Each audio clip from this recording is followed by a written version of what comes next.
probably have the best grain assurance scheme in the world from the point of view that a lot of countries don't actually have one.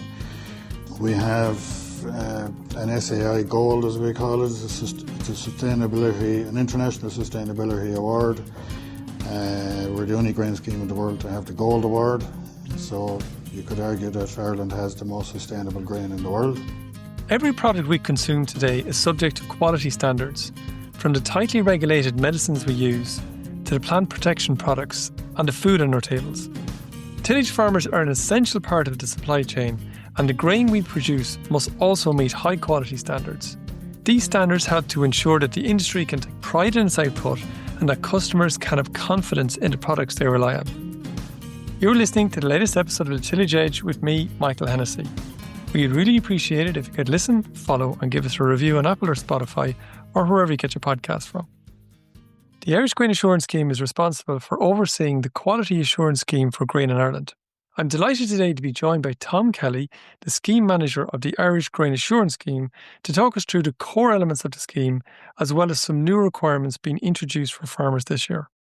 At the moment, we'd have in or about 4,000 growers in the scheme. I know there would be a lot more basic payments than that, but we treat, where a grower might have 2 or 3 herd numbers, we treat that as one membership. So, about 4,000 members, it's declining if anything, but in or about that, yeah. So from the point of view of the total area of tillage, would that be 80-90% of the tillage area? It would be, yeah. Well, I'll tell you, it covers at least 95% of the traded grain in the country. When I say traded, it means they sold it to their local merchants or whatever. We wouldn't have much of a handle at all on grain that's grown for use on farm, for where guys are growing their own grain for the use on their own farm, or maybe the next door neighbour or whatever. We just cover traded grain. Okay, and for the other farmers who are trading grain or are not a part of it, would you like those to be part of the system? That'd be important that they are, yeah. Yeah, but most of them are in at this stage, Okay. And in terms of a farmer participating in the grain assurance scheme, they might obviously ask, well, what advantage is it to me to be part of this, only filling out paperwork and things? Whatever business you're involved in these days, no matter whether you're making sandwiches in a deli or no matter what business you're in, there's some level of quality control and traceability. I would say to growers that they sign up to the scheme, we send them a record book which they fill out. It's pretty straightforward. It's all stuff that they'll be keeping for their own records anyway. You'd be audited at least once every 5 years, and the audits are straightforward enough. We're not looking to nail somebody or anything like that. It's just purely having a look at the equipment on the farm and the records in the book. It's not that difficult. So you might just, in terms of those records, you might just go through, I suppose, the major requirements in the book. So you talked about you have to have records for machinery recording, do you? Yeah, there are pages in it where you record your machinery maintenance, we'll say once a year type stuff, where you clean down the harvester and so on. Trailer management, we'll say the grain storage area, temporary storage areas where you might be tipping your grain coming off the combine and maybe reloaded to go to the merchant or whatever. There'll be pages recording the cleaning of those. But the records we're more interested in is the fertiliser and chemical applications to the crop itself. So what does that consist of? What does say a farmer went out and put on some, a weed spray onto a field? Is it done on a field by field basis, Tom, or an overall crop basis? Field by field, but you can keep batches of fields together. We'll say if you have an out farm or you have an area where there's 3 or 4 fields together and they all get the same treatment at the same time and all the rest, you can batch them together into one lot.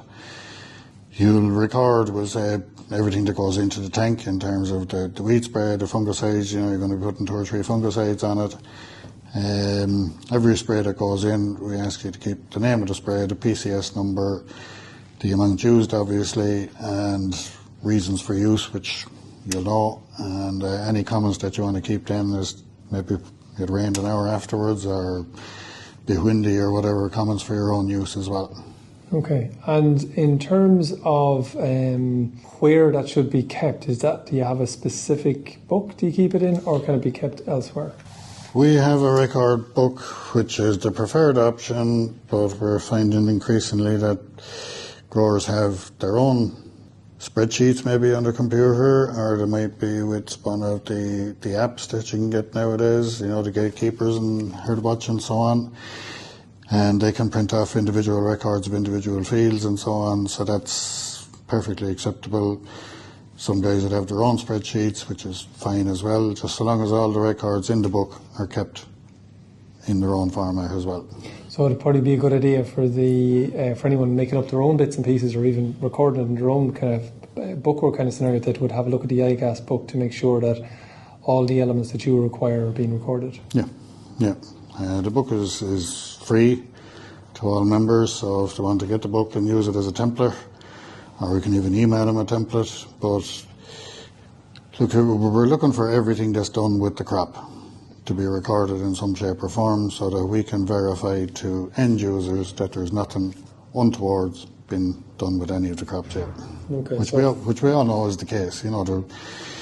Everything is pretty straightforward here. We just need ourselves to verify it. The documentation really just to say what's done was done. Yep.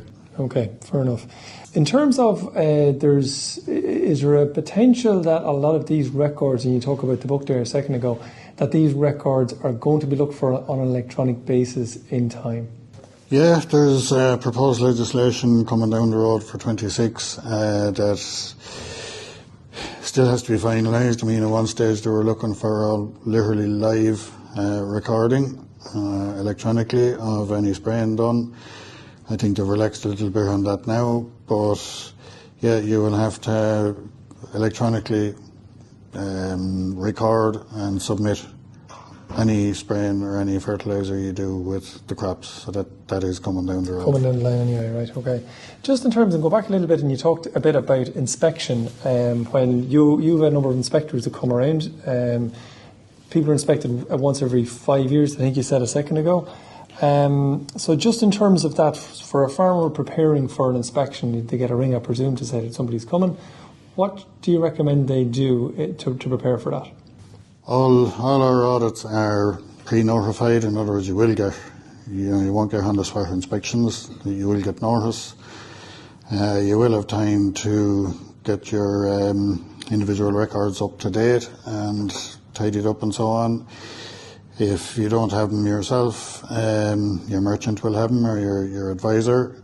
They're well familiar with the format we require at this stage. So, but look, most farmers keep it on a daily record themselves. They keep the record book in the Jeep or in the tractor, spray tractor, and they keep it up to date to find that it's if they want to refer back to what they did with a particular field last year and so on, they find this a very useful way of doing it, because they'll have last year's records in the book as well, Okay. And is there a particular area or a number of areas where your inspectors are finding that, look, farmers could probably do that a little bit better? The one thing, I suppose, normally is the pesticide store. It should be locked, and powders stored above chemicals or above liquids and so on.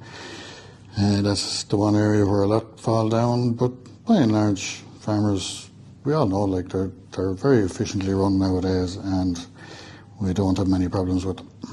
This year, we discussed it a little bit earlier here, you're trying to bring in a little bit of additional traceability around delivery of grain into merchants' yards. You might explain to me what you're trying to implement around trailers. Yeah, we're introducing this year a trailer ID system, which it's a bit like hauliers. We'll say the trailer that you're bringing the grain in should have its own identification.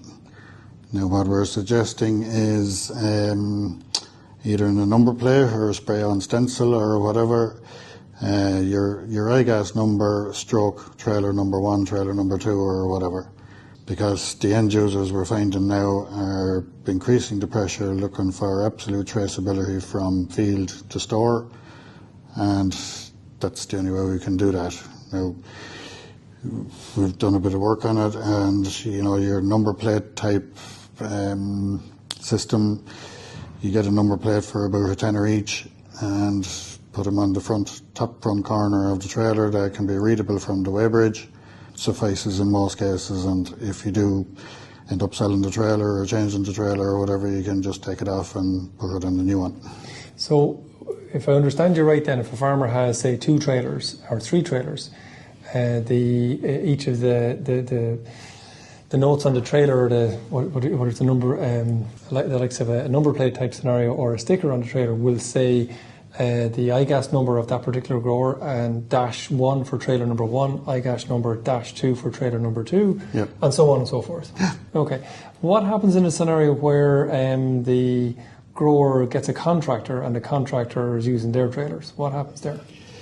In most cases, contractors are also IGAS members, so they'll be using their IGAS number on the trailer, which will suffice.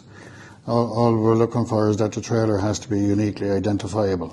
So it can have the contractor's IGAS number, or we will be meeting very shortly the Contractor Federation of Ireland, and we've agreement in principle with them to work out a numbering system for contractors who don't have IGAS numbers, in which case we'll probably use something like their initials and trailer number 1, 2, 3 and 4.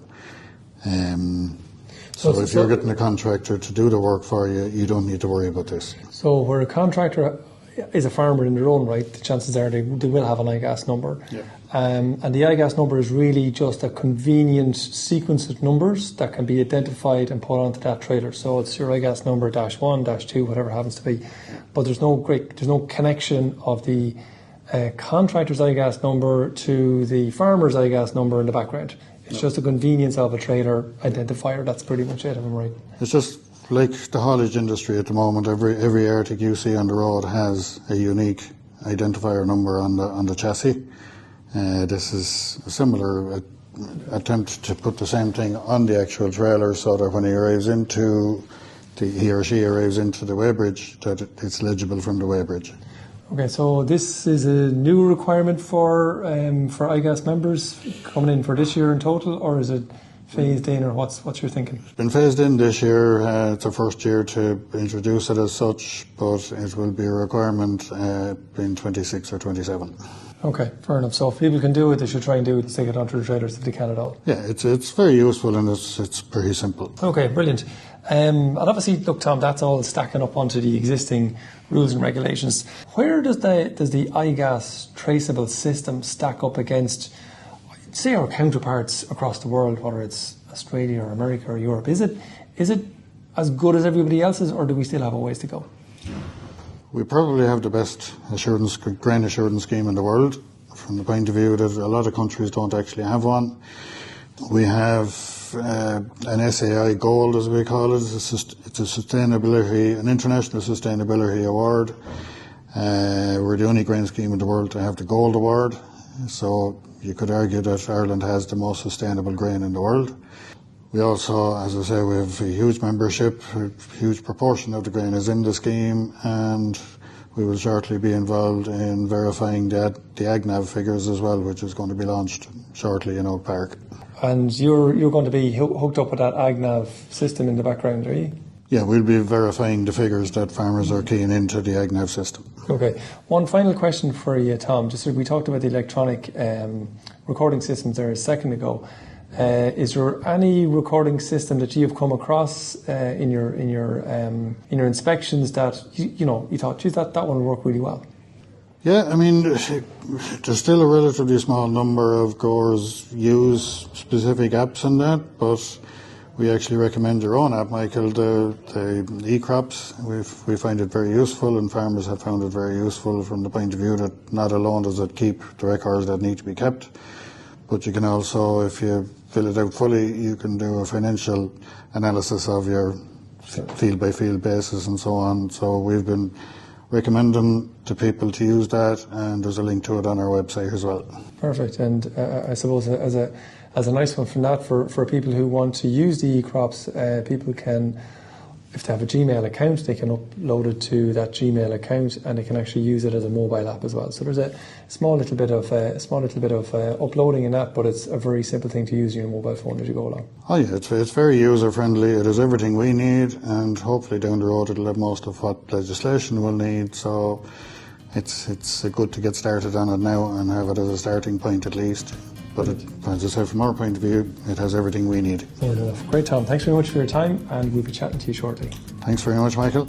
So that's it for today, and my thanks to Tom for joining me on the podcast. If you enjoyed the podcast, then recommend it to a friend or colleague.